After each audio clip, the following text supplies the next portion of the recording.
কম আসন জয়ের অভিমানে ঐক্যফ্রন্টের নির্বাচিত ৮ জন সংসদে যোগ দিচ্ছেন না বলে মন্তব্য করেছেন সংসদ নেতা ও প্রধানমন্ত্রী শেখ হাসিনা।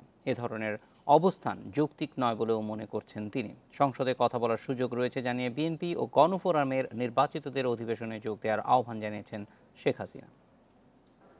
মাননীয় সদস্যবৃন্দ, অধিবেশনের প্রশ্ন উত্তর পর্বে সংসদ নেতা ও প্রধানমন্ত্রী শেখ হাসিনা বলেন, 10 বছরে আওয়ামী লীগ সরকার দেশের প্রচুর উন্নয়ন করেছে বলেই জনগণ আবারও নৌকায় ভোট দিয়েছে। জনগণকে আন্তরিক ধন্যবাদ। এক সম্পূরক প্রশ্নের জবাবে শেখ হাসিনা বলেন, একাদশ সংসদ নির্বাচনের পর এ পর্যন্ত 97টি দেশ নতুন সরকারকে অভিনন্দন জানিয়েছে। 11 লাখ রোহিঙ্গাকে আশ্রয় দেয়ায় বাংলাদেশ এখন বিশ্বে মানবিক রাষ্ট্র হিসেবে আখ্যায়িত বলেও সংসদকে জানান প্রধানমন্ত্রী। আমি যতদিন বেঁচে থাকবো ততদিন দেশের অব্যাহত উন্নয়ন ও অগ্রগতির জন্য কাজ করে যাব ইনশাল্লাহ। বাংলাদেশকে দক্ষিণ এশিয়ার সবচেয়ে উন্নত, সমৃদ্ধ এবং শান্তিপূর্ণ দেশ হিসেবে প্রতিষ্ঠিত করব।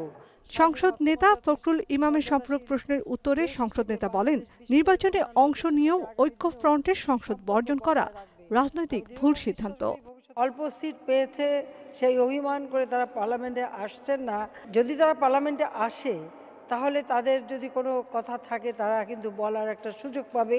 এই সুযোগটা তারা কেন হারাচ্ছেন আমি জানি না। তো আমার আহ্বান এটাই থাকবে যে যারাই নির্বাচিত সদস্য তারা সবাই পার্লামেন্টে আসবেন, বসবেন এবং যার যার কথা তারা বলবেন, এটাই আমি আশা করি। গ্রামে বাংলাদেশের প্রাণ উল্লেখ করে অবসরকালীন জীবনে গ্রামে ফিরে যাবার ইচ্ছে জানান চতুর্থবারের মতো নির্বাচিত সংসদ নেতা ও প্রধানমন্ত্রী শেখ হাসিনা। সবসময় একটা আকাঙ্ক্ষা যে যখনই আমি অবসর নেব আমি গ্রামের বাড়িতে যেই থাকবো, কারণ সেখানে সবুজ শ্যামল সুন্দর পরিবেশ সবসময় আমাকে টানে।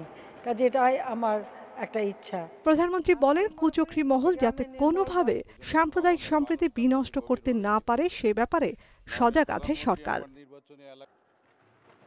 Nafiza Daula, independent news, Dhaka.